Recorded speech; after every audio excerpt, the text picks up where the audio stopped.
Selamat sore semuanya. Saya baru selesai praktek. Seperti janji saya, hari ini saya mau mengundang teman saya, Mhm, Monica. Sebentar ya. Kita mau ngobrol bergizi. Tentang apa kita ngobrol sekarang ya? Oke. Mengenal potensi kecerdasan anak melalui tes IQ.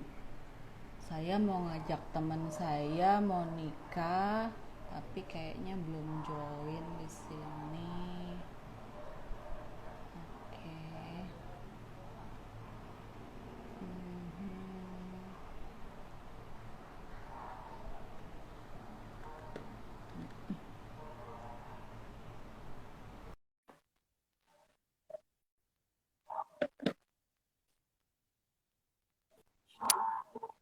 Hai Monik. Halo, Ci. Hai. Hai. Bisa lihat saya? Bisa. Jelas-jelas ya. Iya. Nah, oke. Sebelumnya saya mau kenalin dulu. Ini teman saya namanya Monica Puspa, MPSI psikolog. Nah, Monica Puspa ini teman yang ketemu di gereja.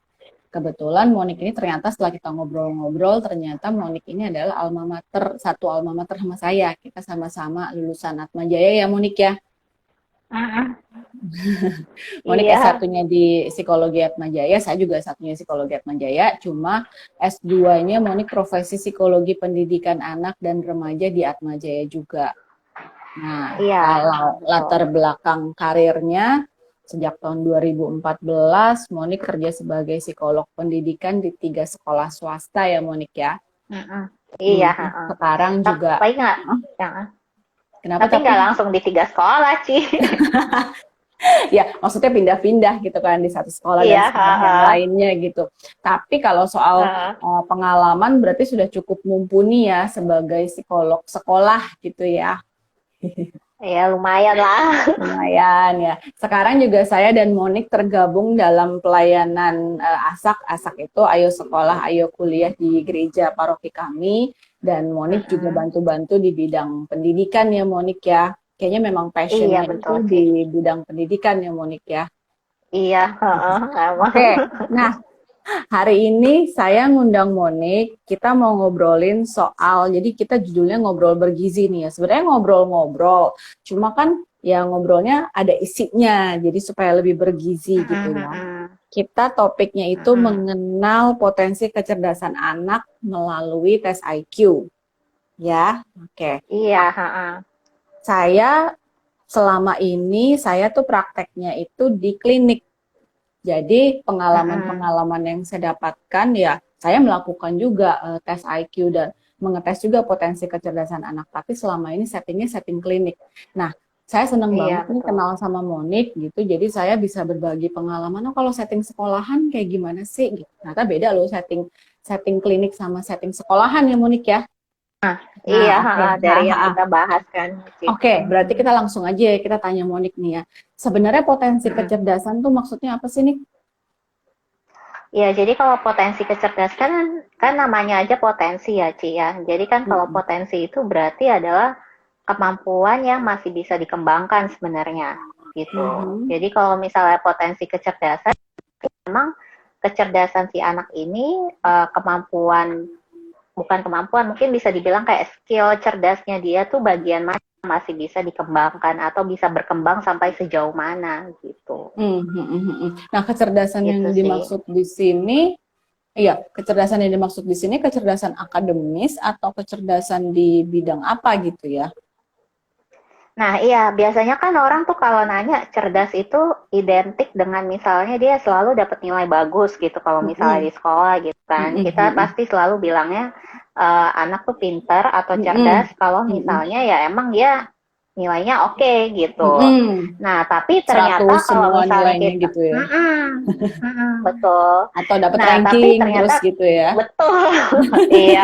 Tapi ya mungkin kalau sekarang ada beberapa, bukan beberapa sih, mostly sekolah juga sekarang mungkin nggak terlalu ada ranking kali ya. Mm-mm. Cuman kan biasanya mereka lihat dari nilainya, ya kan? Oke. Nilainya itu Mm-mm. misalnya dia sesuai sama kasih dari sekolah atau enggak, atau kalau Mm-mm. misalnya dia nilainya bisa jauh dari standar yang emang dikasih dari sekolahnya, gitu. Oke.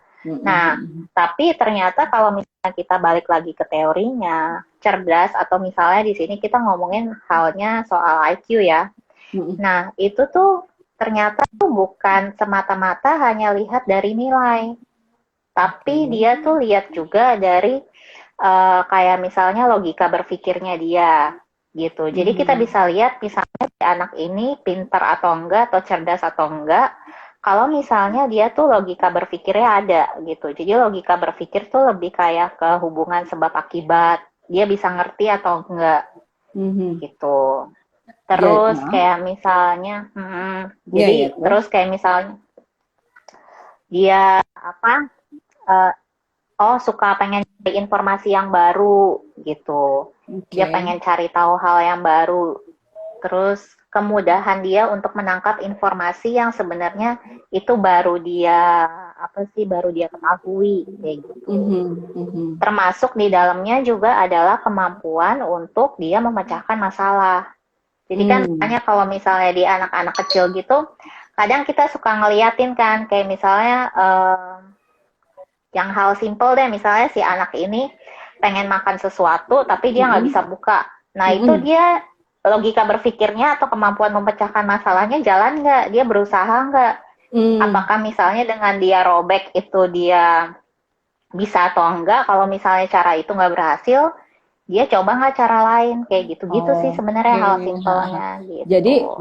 nggak berpatokan pada akademis gitu ya. Anak-anak yang nilai akademisnya mungkin kalau kita bilang nggak bagus gitu, belum tentu nggak cerdas juga ya.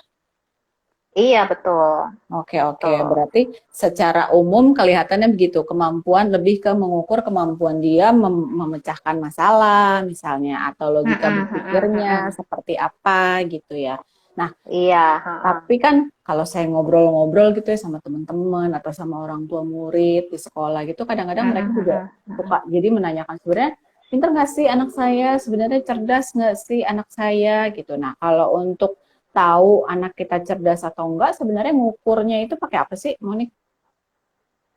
Kalau kita sih di sekolah biasanya memang tes IQ gitu, Mm-mm. tapi memang em, karena kan kalau sekolah itu dia punya kebijakannya masing-masing sih biasanya. Mm-mm. Mm-mm. Jadi kan ada sekolah yang misalnya baru masuk SD, ya udah Mm-mm. langsung dites IQ semuanya gitu untuk tahu Mm-mm. anaknya ini sebenarnya potensinya tuh sampai mana gitu.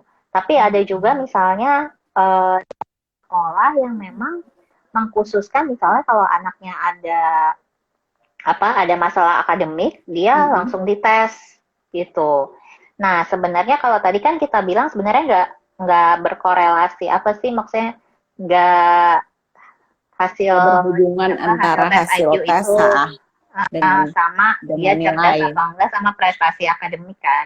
Tapi Mm-mm. sebenarnya dari hasil tes IQ itu juga bisa mempengaruhi prestasi akademiknya dia gitu. Oh, oke. Jadi maksudnya tidak berkorelasi langsung, tapi sebenarnya ada loh hubungannya gitu ya.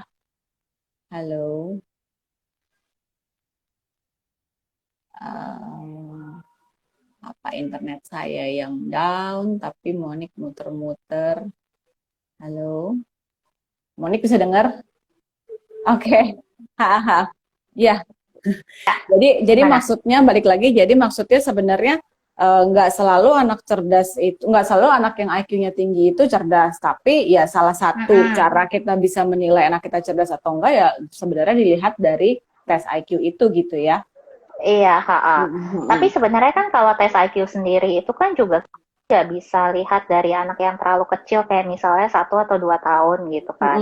Itu aja Mm-mm. yang paling kecil aja kan normanya sebenarnya 2 tahun atau 2 tahun 6 bulan kalau nggak salah. Iya, Nah, Jadi kadang ada orang tua yang misalnya lihat nih bayinya atau anaknya umur 1-2 tahun Cerdas udah atau bisa enggak? apa aja gitu.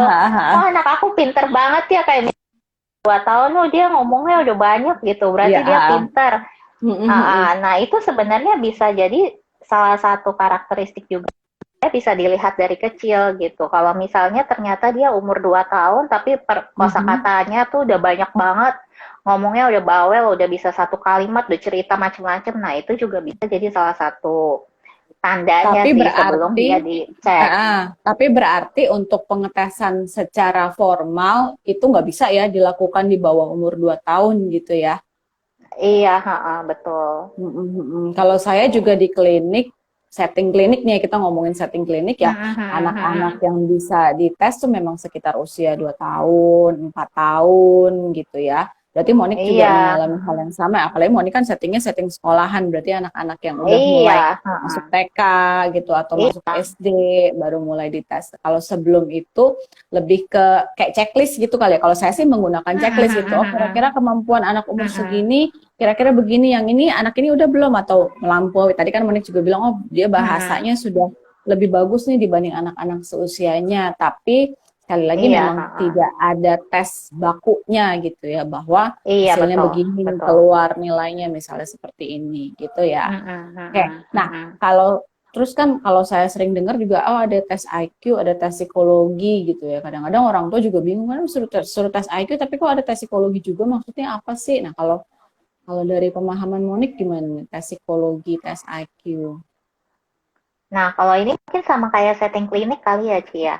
Kalau tes IQ Mm-mm. itu kan sebenarnya kalau di kita itu tergantung tes IQ itu hanya tes intelijensi. Jadi emang cuma untuk Mm-mm. lihat dia potensi kecerdasannya tuh sampai sejauh apa gitu. Mhm, Nah, mhm, tapi kalau misalnya tes psikologis itu kan dia lebih lebih detail gitu kan kita bilangnya. Jadi tes mhm. IQ itu adalah bagian dari tes psikologinya.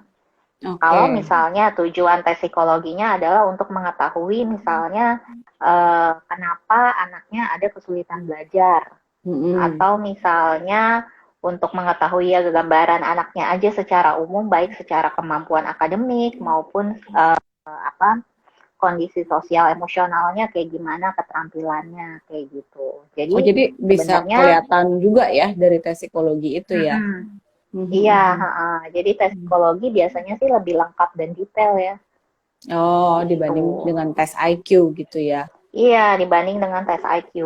Mhm, mhm, mhm. Tuh. Nah, kalau begitu, sebelumnya ini kalau misalnya Eh, ada pertanyaan dari yang ikutan join sini, boleh ya, silakan diketik aja gitu. Kita kan mm-mm. ngobrol-ngobrol bergizi, kita berbagi aja gitu jadinya ya. Oke, Iya, berarti tes gitu ada yang tes IQ, ada yang tes psikologi gitu ya. Nah, iya, tapi tes psikologi itu lebih lengkap sebenarnya daripada tes IQ karena mm-mm, tes mm-mm. psikologi itu mencakup sikap-sikap kerja gitu kali ya Nick ya. Iya betul. Cara dia misalnya mendapatkan suatu masalah terus dia gimana nih, apakah mudah cemas ataukah cuek aja, santai aja, bisa memikirkan jalan keluar yang lain gitu ya. Iya betul betul Oke, betul. oke. Nah, berarti kalau kita proses tes psikologi berlangsung itu tuh seperti apa sih misalnya? Nah, ini ada dua macam sih, Ci. Jadi biasanya Hmm. kalau kita tes, ini aku ngomongin settingnya lebih ke sekolahan ya. Jadi Oke. kalau misalnya di sekolah, itu kita tes psikologi itu biasanya ya itu kalau misalnya ada muncul kelihatan misalnya anaknya tuh ada masalah akademik gitu, atau Mm-mm. dia nilainya kurang oke, nggak bisa ngikutin pelajaran, atau kalau Mm-mm. misalnya dia justru ada masalah sama temennya gitu. Oke. Jadi ada isu sosial juga, mungkin ada isu emosional Mhm. juga, anaknya mungkin suka marah, kayak gitu. Mhm, mhm, Nah, itu mhm. biasanya kita adakan kasih tes psikologi gitu. Nah, tes Itu diinfo psikologisnya itu ke orang tuanya kah atau gimana? Mm-mm. Kalau untuk awal biasanya kita info gitu. Mm-mm. Tapi ini biasanya aku sih balik lagi ke diskusi nanti sama guru kelasnya gitu. Kalau Mhm. misalnya kita diskusi sama guru kelasnya dan ternyata memang orang tuanya cukup kooperatif, ya udah kita akan infokan dan minta izin terlebih dahulu. Tapi Oke. kalau misalnya kasusnya udah urgent, kayak misalnya nih anak nih udah bermasalah banget lah gitu.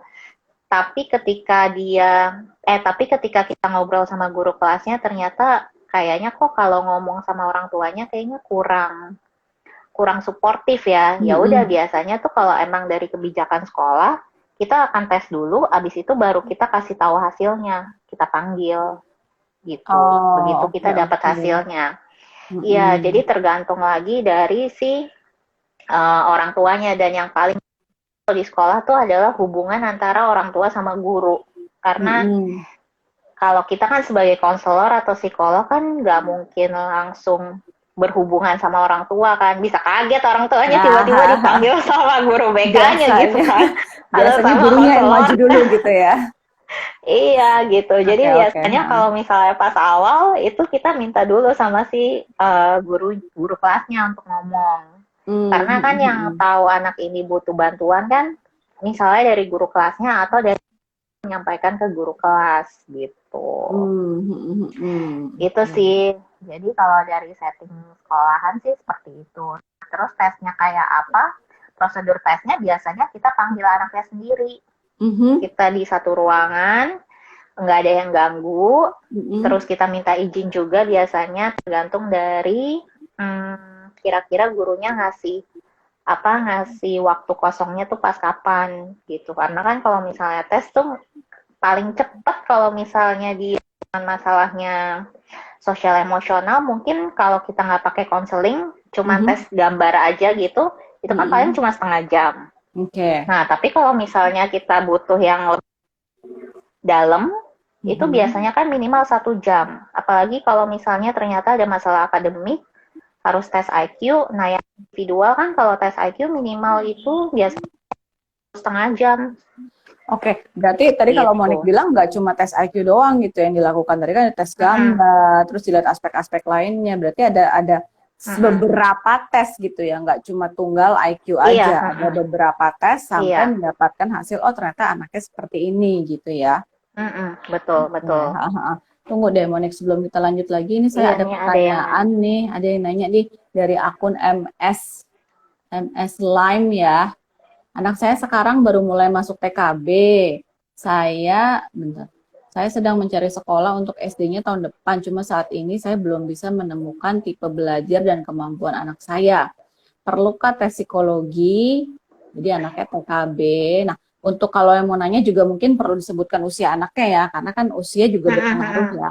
TKB ini mungkin Betul. ada yang 5 tahun, ada yang 6 tahun gitu kan. Pokoknya kira-kira dia Iya, TKB heeh. dan dia mau masuk SD, cuma orang tuanya pengen tahu tipe tipe belajar dan kemampuannya. Perlu nggak nih di tes IQ, tes psikologi, sorry. Oke, kalau dari TKB ke SD, biasanya itu yang banyak orang minta adalah tes kesiapan sekolahnya sih, gitu. Jadi tes kesiapan sekolah tuh maksudnya adalah dia cukup oke nggak secara sikap kerja ketika nanti dia harus masuk di SD.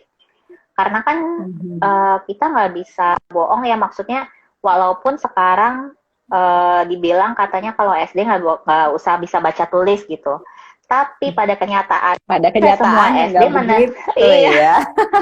iya, Iya, iya, betul, betul, betul. betul. Ternyata Pada nggak kenyataannya begitu kan ya. nggak semua SD yang mau menerima anak yang nggak bisa baca tulis sama sekali gitu.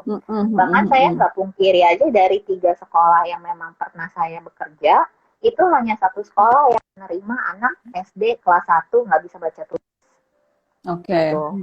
Dan 2 sekolah lainnya itu mereka bukan mewajibkan sih, at least anaknya itu bisa baca kata atau satu kalimat lah gitu. Nah, kalau misalnya lihatnya dari gaya belajar atau kemampuan anaknya, itu sebenarnya mungkin kita nggak akan lihat dari segi itunya gitu. Kalau misalnya anak ini kita bisa bilang dia ready atau enggak untuk masuk ke SD gitu. Karena kan tergantung juga dari atau enggaknya dengan si kemampuan anaknya gitu. Jadi maksudnya jenis sekolah yang dipilih itu juga harus sesuai dengan si kemampuan anaknya. Jadi biasanya memang yang dilihat adalah kesiapan belajarnya kayak gitu Kesiapan sih. belajarnya. Ha. Oke, ini ada Kesiapan belajarnya menambahkan, sih. ada tambahan maksudnya supaya dapat SD yang metode Mm-mm. belajarnya cocok dengan tipe belajar anak. Soalnya SD 6 tahun kan lama ya. Mungkin maksudnya supaya jangan salah pilih sekolah gitu ya. Iya, Oke. supaya jangan pilih sekolah. Nah, bisa nggak ada nggak sih tes yang bisa melihat tipe belajar anak gitu. Nah, kalau tipe-tipe belajar sendiri, kalau setahu saya kan ada anak-anak yang memang tipe visual, auditory, Iya, kinestetik betul. gitu ya. Betul ya? Mm-mm. Nah, ada nggak sih Mm-mm. tes bakunya untuk melihat tipe belajar seperti itu? Gini, sebenarnya yang perlu dipahami adalah kalau misalnya dari kecil, tes tes tipe belajar itu biasanya tuh akan permanen hasilnya kalau misalnya anak ini udah masuk SMA lah. Aku bisa Hmm. bilang begitu kenapa? Karena biasanya kalau kita lihat dari anak masih kecil, kita tuh ngomongnya halnya kan sensoris. Mm-mm. Jadi anak masih kecil itu semua pasti belajarnya pakai kinestetik gitu. Mhm. Apa yang dia pegang, apa yang dia sentuh, apa yang dia bisa rasakan itu biasanya akan lebih masuk ke dia. Nanti bagian Mhm. visual dan auditorinya itu akan berkembang seiring dengan bertambahnya usianya dia gitu. Oke. Karena kan visual sendiri ada persepsinya, auditori juga ada persepsinya, kayak gitu kan. Mhm. Nah, sebenarnya mungkin ini maksudnya adalah kayak misalnya anaknya nih kalau misalnya anaknya cukup aktif gitu, bisa nggak sih Mhm. dia masuk ke sekolah yang biasa gitu, yang Ya, menuntut untuk misalnya dia harus duduk duduk diam diam. selama at Ya. least iya, at least 30 menit atau Ah, satu ah, jam ah, gitu. ah, ah. Bisa Sekolah nggak ya yang nanti anak aku gitu? sekolah yang metode Sekolah-sekolah metode yang kayak ini ya. gitu. Oke. Yang Nah, enggak active sebenarnya learning. bisa aja kalau misalnya orang tuanya mau tahu gambaran yang lebih detail tentang Mhm. sekarang anaknya ini, misalnya rentang konsentrasinya sejauh apa, terus gaya Oke. belajarnya kayak gimana, Mhm. dia kayak apa, boleh aja kalau misalnya mau dicek ke misalnya biro psikologi gitu. Mhm. Jadi Tapi minta psikolognya nanti, ngecek gitu ya. iya ngecek gitu. Hmm. Jadi ceknya tuh benar-benar gambaran umum, nggak khusus misalnya tentang gaya belajarnya. Nah nanti Hmm. dari situ itu biasanya kan orang tua akan jelasin nih, ya Bu, saya mau tahu nih kira-kira kalau misalnya anak saya tuh gambarannya kayak apa sih dan dia cocok di Mhm. sekolah yang kayak apa sih gitu. Mhm. Kan kalau misalnya anaknya ternyata anaknya kinestetik banget nih, jadi dia Mhm. fokusnya juga pendek. Berarti kan dia nggak bisa di sekolah yang misalnya dia tuh anaknya terlalu banyak dalam satu kelas, misalnya 30 atau 40 anak. Mhm. Bisa anak itu kan nggak mungkin Mhm. akan konsentrasi di dalam Nah, kelas itu gitu maksimal kan. Nah berarti kan harus Oke. cari sekolah dengan kelas yang lebih kecil gitu. Lain halnya Oke. misalnya kalau oh ternyata anak saya nih rentang fokusnya cukup panjang nih, dia bisa 15-20 menit udah bisa duduk diam.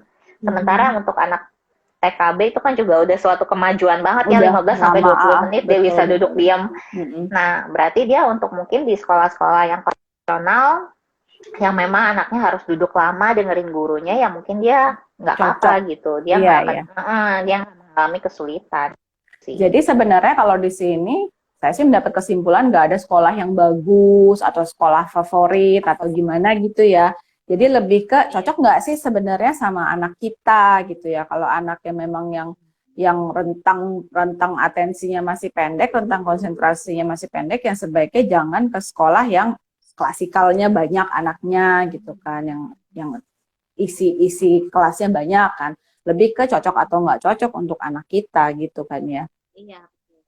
Oke, oke. Ha. Nah, sekarang balik lagi. Nah, kalau di sekolah nih kan, saya kan setting klinik kan. Kalau saya setting klinik itu kan pastinya, Monik bisa dengar suara saya kan? Bisa sih. Suara aku nggak Jelas kedengeran ya? ya? Kedengeran ya? Iya, soalnya kayak tiba-tiba kok kecil gitu. Kedengeran ya? Iya kedengeran. Udah. Oke, oke. Nah, kalau Nah. saya setting klinik kan pasti tesnya one on one dong, individual. Anak dateng gitu, saya mau tes anak saya, oke. Jadi one on one, psikolognya satu, anaknya satu. Nah, kalau setting sekolah, kayaknya sih sering juga ya beberapa kali dilakukan klasikal gitu ya. Anak saya yang baru masuk Iya. SMP aja, dia dapat tes dari sekolahnya berupa tes klasikal. Nah, gitu sebenarnya apa bedanya sih tes IQ one-on-one individual sama tes IQ yang klasikal itu? Nah, kalau yang klasikal itu biasanya kita cuman bisa dapat hasil yang secara umum aja sih, Ci. Gitu. Jadi kayak misalnya tuh cuman apa sih rentang IQ-nya, apakah dia rata-rata, di atas rata-rata, atau di bawah rata-rata kayak gitu. Sama gambaran umumnya aja, berarti dia kemampuannya seperti apa. Nah, tapi kalau misalnya dia individual, itu kita bisa lihat lebih detail lagi sebenarnya. Dari misalnya kemampuan apa yang paling menonjol dia, terus apa yang masih perlu ditingkatkan, sikap kerjanya kayak apa. Karena kan tentunya kalau misalnya individual, kita kan lebih banyak observasi anaknya juga kan, gitu. Cuman lihat dari hasil tesnya gitu. Beda kalau misalnya dia kalau klasikal kan ya udah semuanya kita kasih tes yang sama, ya udah lihatnya hanya dari hasilnya aja gitu. Mungkin hasil pengamatan terhadap sikap kerja anaknya yang nggak sedetail kalau misalnya anaknya dites sendiri. Gitu sih. Jadi sejujurnya memang sebenarnya kalau tes individual kita bisa dapat gambaran yang lebih detail gitu ya. Cuma kan memang kadang-kadang ada sekolah yang minta udah tes klasikal aja gitu ya. Iya. Karena pertimbangan satu dan lain hal gitu ya. Jadi akhirnya dilakukan secara klasikal gitu ya. Saya juga ya setting saya sih pengalaman setting klinis gitu ya. Memang bisa dapat lebih detail. Tapi kalau di sekolah ada yang melakukan tes klasikal ya sebenarnya boleh juga kan ya, nggak terlalu bermasalah juga. Cuma ada perbedaan aja gitu ya. Nah, setelah anak dites IQ gitu, sebagai orang tuanya nih kalau kita pengen anak kita dites IQ atau dari sekolah dilakukan tes IQ ke anak, apa sih yang kita dapat outcome-nya gitu? Apakah kita mendapatkan laporannya bahwa oh anak ibu begini, anak kurangnya di mana atau gimana gitu loh? Iya, yang pasti sih kita dapat laporannya, dapat hasilnya. Hasilnya itu pasti pertama langsung dapat skornya. Skor IQ-nya berapa, terus dia rentangnya masuk kemana, apakah dia rata-rata, di atas rata-rata, atau di bawah, atau ternyata mungkin superior, kayak gitu. Nah, setelah itu juga pastinya akan dijabarkan si anak ini kelebihannya apa, kelemahannya apa, terus kira-kira saran yang bisa kita lakukan sebagai orang tua supaya nantinya kemampuan dia yang masih bisa ditingkatkan itu bisa kita kembangkan dan kelebihannya dia itu terus diasah. Gitu sih. Itu tertulis dalam laporan gitu ya. Harusnya seperti itu. Iya. Nah, tadi kalau bilang ya, tapi kalau apa? Tapi kalau misalnya klasikal biasanya tuh belum tentu ada konseling yang one on one gitu loh, Ci. Karena kan kalau klasikal kan hasilnya banyak kan, jadi biasanya mungkin dari pihak si bironya itu akan cuma kayak kasih presentasi doang gitu. Lain halnya cara ngebacanya ya sendiri. Biasanya gitu ya. Karena kan kalau orang tua kan ini maksudnya apa? Anak saya ya ini aja ya, maksudnya anak saya IQ-nya 100. Oh bagus dong. Biasa kan kalau 100 kan nilai kan paling bagus gitu ya. Nah, kalau kayak gitu, nah mungkin juga perlu dijelaskan sedikit ya sebenarnya rentang IQ itu berapa sih yang average? Tadi kan Monik bilang ada yang superior, ada yang average gitu. Kalau saya sih udah ngerti, mungkin kalau yang dengerin ada yang bingung juga. Jadi 100 itu bagus atau gimana gitu loh. Nah, biasanya kalau yang kita bilang rata-rata itu 90 sampai 110. Ya. Rata-rata ini dalam arti gimana nih Monik? Rata-rata artinya dia itu punya potensi kecerdasan yang sama dengan anak seusianya. Gitu. Jadi misalnya dia anak umur 5 tahun, dia misalnya IQ-nya 98, misalnya IQ-nya 103 gitu. Ya udah berarti ternyata dia punya potensi kecerdasan yang sama dengan anak seusia 5 tahun yang lainnya. Jadi kecerdasan dia sama aja gitu ya, sama seperti anak usianya dia. Umurnya dia 5 tahun, rata-rata. Kecerdasannya ya sesuai dengan anak usia 5 tahun gitu ya. Iya, betul, betul. Kalau di bawah rata-rata misalnya? Kalau di bawah rata-rata ya berarti yang di bawah 90. Gitu. Itu biasanya kita udah ancang-ancang tuh kalau misalnya dia di bawah 90. Kalau di sekolah ya. Kalau kita udah tahu nih ternyata dia IQ-nya di bawah 90. Itu biasanya saya akan rujuk lagi ke klinik sih. Karena kan kalau kita pendidikan di sekolah kan paling kita cuma bisa menyarankan, kita akan lihat nih nanti apakah dengan dia potensinya segitu, dia masih bisa ngikutin pelajaran di sekolah atau enggak, atau misalnya Oke. apa yang bisa kita support dari pihak sekolah dan orang tua supaya dia masih bisa catch up dengan pelajaran sekolah gitu. Tapi kalau misalnya dia nggak bisa, itu biasanya kita juga akan minta misalnya setahun atau 2 tahun kemudian, either kita yang tes lagi atau dia kita rujuk. Jadi supaya orang tuanya juga dapat gambaran yang lebih objektif dari pihak luar. Second Dan biasanya opinion kita rujuk gitu ya. klinik. Gitu. Karena kan kalau misalnya dia di bawah rata-rata, berarti kan mungkin kalau dari dari psikolog klinis lebih ada apa sih istilahnya saran yang mungkin lebih bisa praktikal, yang lebih bisa dilakukan sama orang tuanya gitu, terlepas dari cuman membandingkan dengan sistem sekolah aja. Oke. Nah, itu Nah, kalau itu bawah kan kalau rata-rata. misalnya Ya, kalau kalau misalnya bawah bawah rata-rata. rata-rata. Kalau atas rata-rata, berarti atas rata-rata itu 100 ke atas gitu ya.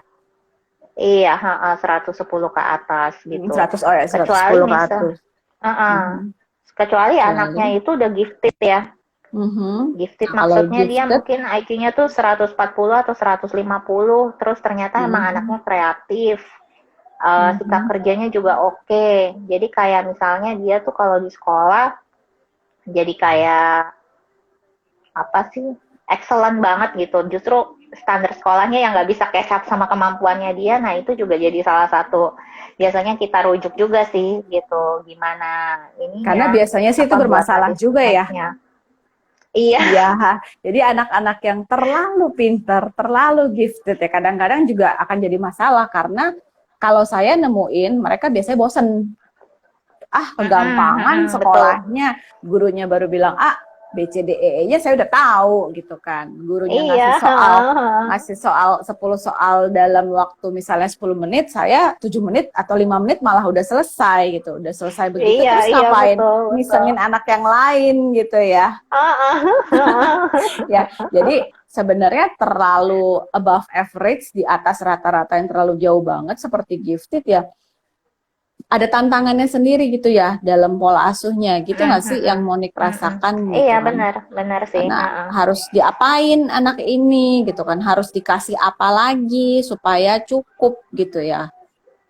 Iya, makanya itu biasanya kan kalau misalnya anaknya nilainya jelek, tetap kita harus tes IQ. Karena kan kita nggak tahu tuh, si anaknya ini emang karena dia nggak bisa, atau emang karena dia terlalu pintar, jadi dia males.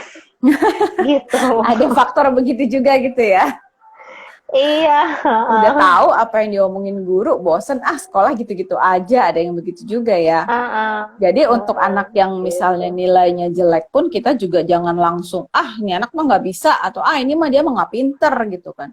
Kita sebaiknya memang lakukan pengecekan psikologis, tes IQ dan tes psikologi ya kalau bisa ya, untuk tahu sebenarnya kenapa sih, ada apa sih, apa memang pemahamannya kurang atau misalnya ada hal-hal lain gitu ya. Nah, Moni kalau di Iya, betul. setting pendidikan di sekolah gitu pernah nggak nemuin yang gifted gitu? Kalau gifted sih jarang, Cici. Kalau gifted sih jarang. Nah, tapi yang uniknya adalah kadang tuh ada orang tua yang misalnya anaknya tuh IQ-nya let's say dia 130 atau 140 gitu ya.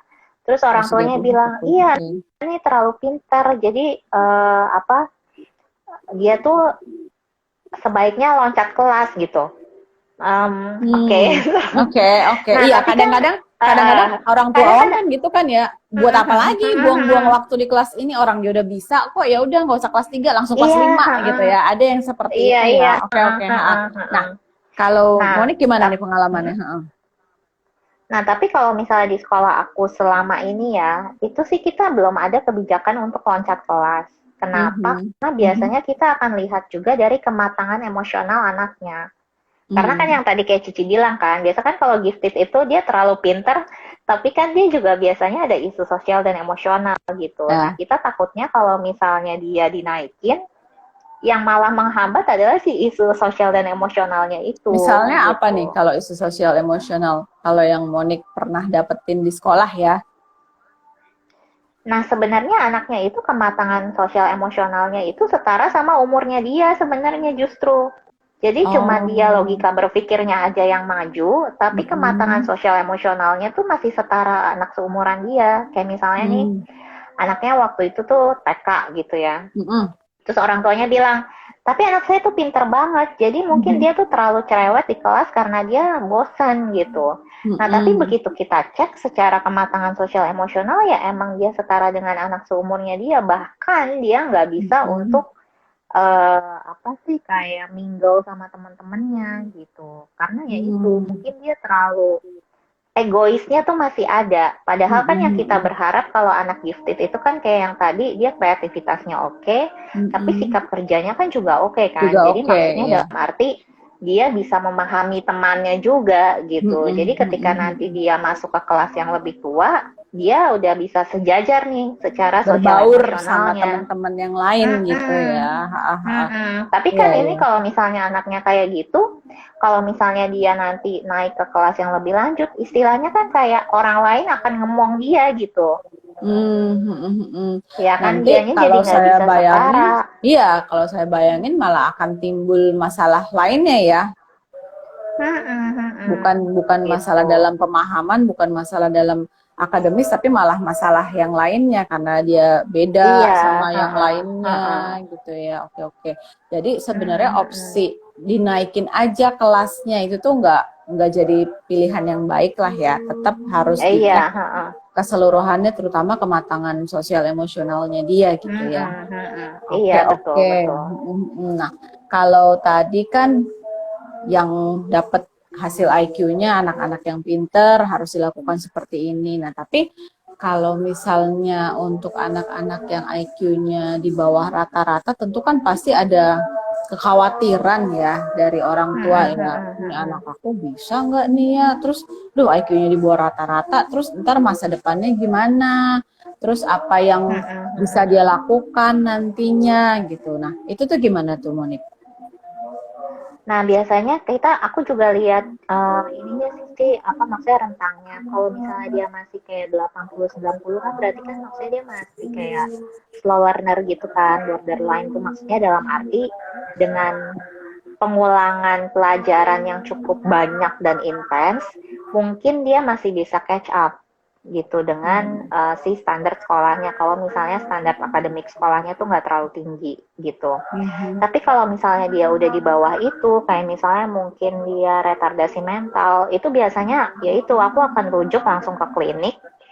Terus nanti biasanya dari klinik itu kan yang akan kasih rekomen. Gak tahu kalau Cici gimana di klinik biasanya. Karena kan kalau aku Iya, di iya. sekolah jarang Settingnya dapet pasti yang nggak banget sampai yang lah. rendah banget gitu ya. Iya. Jadi untuk yang mungkin belum tahu, memang ada level inteligensi itu yang memang bawah rata-rata banget gitu ya. Jadi kan rata-rata di bawah, terus ada di bawah lagi sampai tadi ada yang bilang retardasi mental gitu ya. Nah itu memang eh, ke pemahaman dia memang mungkin bisa setengah usianya dia kali ya Monik ya. Setengah usianya Betul. dia. Nah, kalau di setting klinik ya biasanya itu memang kita harus fokus ke konseling orang tuanya karena pastinya kan berat ya untuk orang tua. Ya anak saya ternyata begini. Tadi kan gimana dong nanti masa depannya gitu. Nah biasanya sih pelan-pelan memang harus konseling ke orang tuanya, kasih psikoedukasi ke orang tuanya, kasih pemahaman ke orang tuanya bahwa ya anak ini memang diciptakan oleh Tuhan. Kalau saya sih biasanya lebih bawa yang religius gitu ya. Oke, diciptakan Tuhan seperti ini, Tuhan tuh nggak pernah salah, pasti ada maksudnya, pasti ada akibat sebab-sebabnya lah Tuhan menciptakan anak yang seperti ini. Tapi kita belum tahu apa hikmahnya, kita belum dapat apa gitu kan.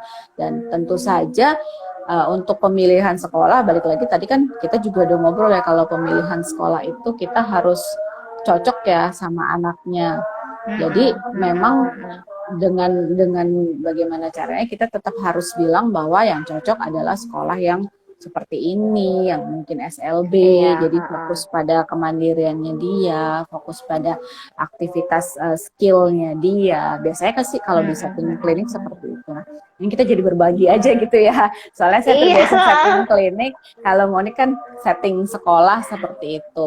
Jadi iya, kalau setting sekolah mah mau nggak mau dirujuk gitu ya ke setting ke Mm, mm, klinis mm, gitu mm. ya, berarti supaya Iya, dapat pemahaman yang lebih lanjut lagi untuk orang tuanya gitu iya ya. betul Nah, gitu. cuma saya juga banyak dapat pertanyaan gitu ya dari orang tua. Oh, kalau kalau anak saya di tes IQ, kok waktu dulu di tes IQ segini, terus sekarang kok jadi nilainya kok naik atau turun gitu loh. Pernah nggak sih Monik dapat pengalaman kayak gitu? Nah, kalau dari skor IQ sendiri itu sebenarnya mungkin memang bisa berubah karena kan kayak tadi kan rentang rata-rata aja kan cukup panjang ya Ci ya dari 90 sampai 110. Nah, em, biasanya sih mereka kalau misalnya skor mungkin berubah, tapi kalau misalnya rentang itu jarang ada yang berubah sih. Jadi skornya Gitu. mungkin naik dulu 91, sekarang jadi Iya, 100. Tapi 91 iya sampai 100 itu betul. rentangnya masih sama gitu ya. Iya, Nah, gitu. Jadi kan memang, Hah? ya, Ya lanjut sih. iya lanjut aja nggak apa-apa. Jadi kan memang apa tadi Iya, mau jadi bilang? enggak, iya memang jadi ya tergantung ininya, tergantung dari usaha anaknya juga kan, tergantung juga dari kondisi dia saat dites. Bisa jadi mungkin yang sebelumnya itu dia mungkin kurang baik, ya pas dites yang kedua kali dia lebih lebih oke. Atau misalnya bisa juga dari hasil yang pertama itu kita kasih tahu nih hasilnya begini begini begini dan yang perlu ditingkatin ini. Terus dia jadi belajar dari situ ya bisa jadi hasilnya skornya nextnya lebih lebih baik gitu karena ada proses belajar itu. Jadi proses belajar juga sebenarnya membantu menaikkan nilai ya, tapi bukan mungkin nggak sampai ke tingkat kecerdasannya, mungkin dari anak yang rata-rata terus Iya, naik ke atas rata-rata nggak sampai begitu ya. iya. Nah, kalau misalnya diulang berarti sebenarnya tes IQ bisa diulang gitu. Bisa diulang kan kalau kita tuh minimal setahun. Minimal setahun, habis itu kita ulang gitu. Oke, Tapi kalau diulang. misalnya di bawah setahun, biasanya sih masih akan kurang lebih sama ya, karena kan yaitu melihat si proses belajar itu tadi kan. Gitu. Biasanya belum terlalu banyak yang berubah. Gitu. Oke. Jadi sebenarnya aspek apa aja sih yang bisa berubah gitu loh? Kalau kayak sikap gitu bisa berubah nggak dari anak yang SD Bisa. sampai anak yang SMP Bisa. gitu loh? Sorry Ci, suaranya mendem lagi. Suaranya hilang. Tapi berarti memang harus ada yang dilakukan orang tua di rumah dan anak itu sendiri gitu ya? Gitu. Nah, Jadi memang Ya, yang harus dilakukan sama orang tua itu kalau misalnya dia udah dapat dari hasil IQ-nya, ya lihat apa yang memang perlu ditingkatin dari situ gitu. Apakah mungkin biasanya tuh yang bisa ditingkatin itu adalah dari segi misalnya kosakata bahasanya gitu. Karena bahasa itu kan sebenarnya bisa dipelajarin kan. Yang tadinya anaknya nggak tahu, kalau misalnya dia belajar terus, baca terus, dikasih tahu terus, nanti dia jadi banyak tahu gitu. Atau kalau misalnya apa sih kayak pengetahuan umum gitu loh. Yang tadinya dia nggak tahu, misalnya dia pas ditanya binatang apa yang misalnya hidup di laut gitu. Nah tadinya mungkin dia cuma bisa sebutin kayak ikan. Nah tapi begitu orang tuanya kasih stimulasi yang banyak, nggak cuma ikan loh, ada juga misalnya yang namanya gurita, kuda laut kayak gitu. Nah itu kan sebenarnya pengetahuan yang itu juga akan masuk nantinya ke si tes IQ-nya itu. Karena kan kalau namanya tes IQ kan dia nggak cuma lihat dari segi bahasanya doang, tapi dia juga lihat dari segi logika berpikirnya tadi, pengetahuan umumnya juga, kayak gitu. Ini saya jadi kepikiran gitu ya, kalau tadi Monik bilang kan dikasih tahu lagi, oh binatang laut nggak cuma ikan loh, tapi ada hal yang lain lagi gitu kan. Sebenarnya bisa nggak sih kita ngasih contekan gitu ke anak kita, oh nanti kamu kalau dites begini ya, terus kamu jawabnya harus seperti ini, terus kamu bikinnya begini, atau gimana gitu. Karena kan sekarang kan kalau saya lihat di toko buku banyak juga kan ya, lolos tes psikologis atau lolos tes apa gitu. Saya, aduh ini kok jadi kayak gini gitu. Nah kalau Monik gimana nih kalau di setting pendidikan nih? Nah, kalau selama ini sih saya belum pernah ketemu sih, Ci. Maksudnya anak-anak yang saya tes sih nggak pernah yang kayak misalnya apa dia tuh hafal gitu. Terutama yang itu ya, yang kayak tadi yang aku jelasin ya, yang tes-tes yang lebih ke bahasa gitu. Biasanya sih mereka kalau misalnya hubungannya soalnya itu lebih ke bahasa, mereka sih ya jawab sebisanya aja. Kalau mereka inget ya mereka jawab, kalau enggak ya udah gitu. Tapi Iya, iya, biasanya iya. yang lebih saya curiga itu kalau misalnya pas di tes yang pas bagian puzzle, kan ada sebenarnya kita ada tes tuh bagian puzzle juga kan. Nah, kalau misalnya bagian puzzle ternyata nih anak nih cepet banget. Nah, itu biasanya tuh saya tanya dulu tuh, kamu udah pernah ngerjain ini belum gitu. Karena kan kalau puzzle tuh namanya zaman sekarang jarang ya orang tua tuh yang ngasih anaknya tuh maksudnya puzzle ya, bukannya Lego atau apa. Yang banyak kan sekarang ngasihnya blocks atau Lego gitu kan. Tapi kan kalau puzzle tuh jarang. Nah, jadinya biasanya saya tanya gitu sih. Nah, ya kadang ada anak yang jawabnya udah pernah, ada yang jawabnya belum, kayak gitu. Tergantung dari anaknya sih. Jadi biasanya Puzzle, proses belajarnya ya. puzzle di sini, saya mau kasih tahu ke orang tua juga, puzzle di sini maksudnya menyusun gambar gitu ya. Iya, Dan emang bener sih belakangan jarang juga ya ada puzzle yang menyusun gambar, lebih ke blocks, lebih ke Lego gitu. Iya, puzzle yang kayu gitu loh, yang kayak kita kan zaman dulu kan sering banget tuh dikasih puzzle yang kayak gitu kan, nyusun-nyusun gitu. Jadi kalau itu terlalu Ya, cepet gitu banget, sih.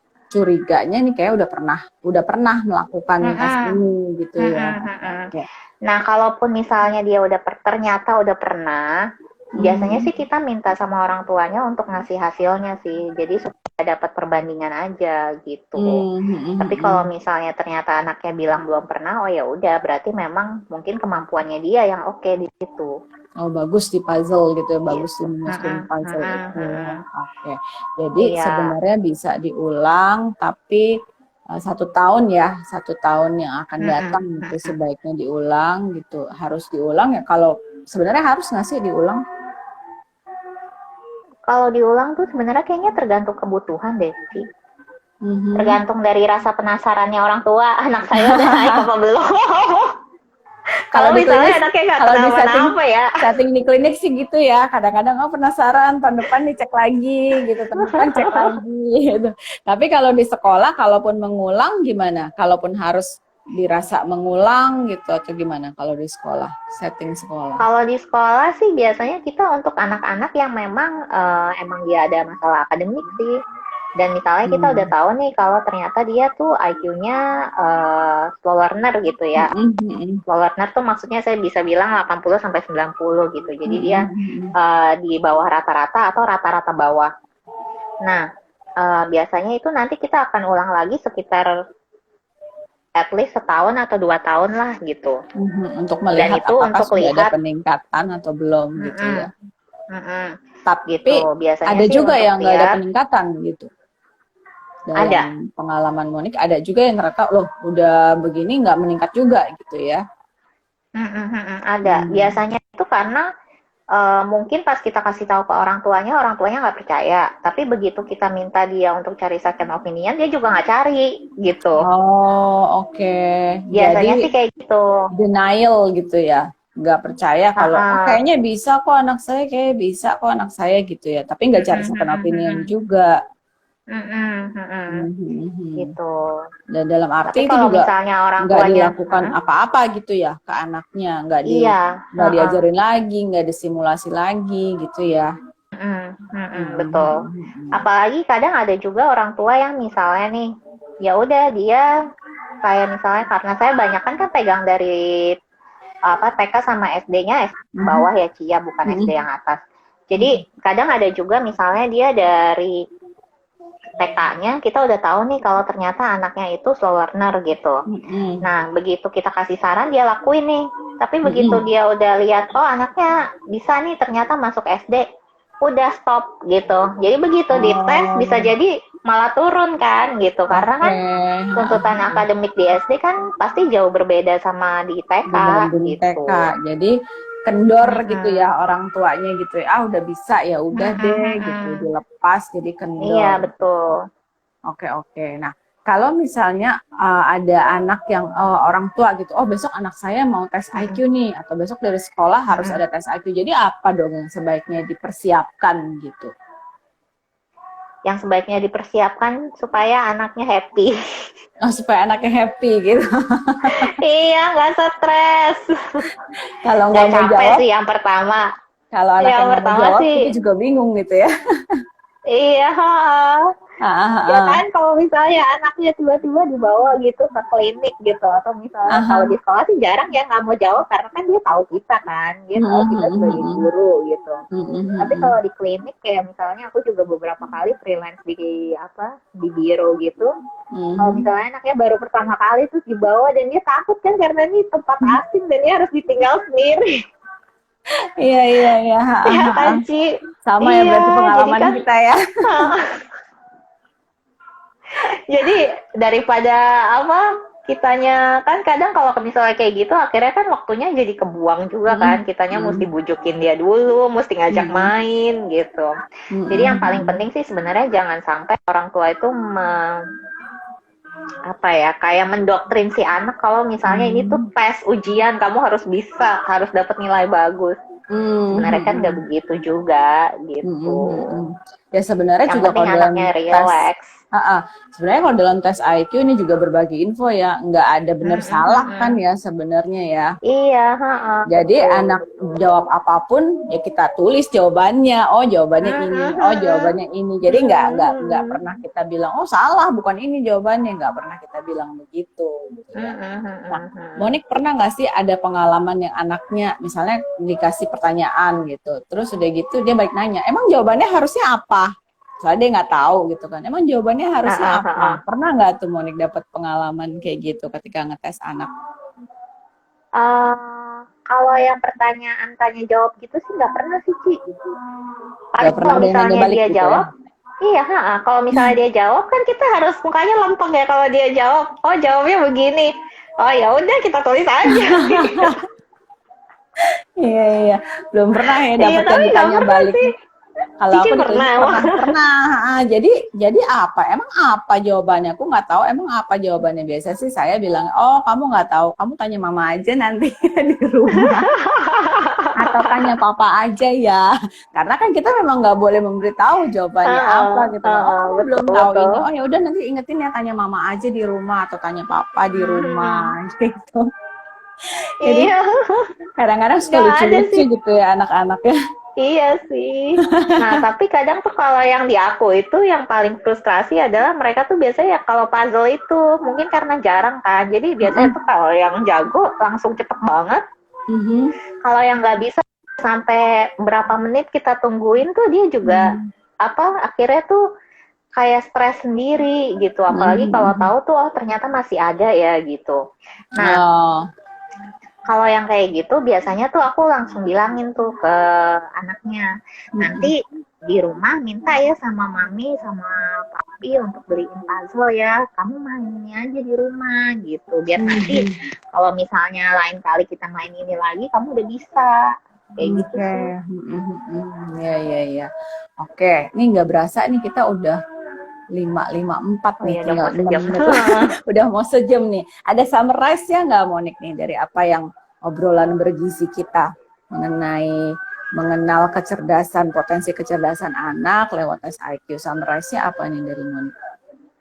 Nah, kalau dari aku sih yang pasti yang pertama adalah tes IQ itu nggak sama dengan prestasi anak gitu. Kadang kan ada orang tua yang bilang kalau anak aku IQ-nya kurang, berarti dia nggak bisa berprestasi. Atau kalau misalnya IQ-nya ternyata baik, otomatis anaknya tuh pasti bisa berprestasi, nggak juga.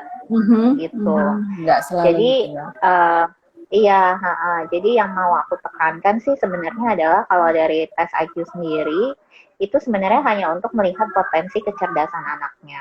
Tapi kesuksesan anak di sekolah itu balik lagi sebenarnya dari sikap belajarnya dia, dari apa yang bisa dia lakukan gitu, untuk supaya yang berpengaruh juga adalah motivasi belajarnya dia juga, sikap belajarnya dia juga, kedewasaannya dia, tanggung jawabnya.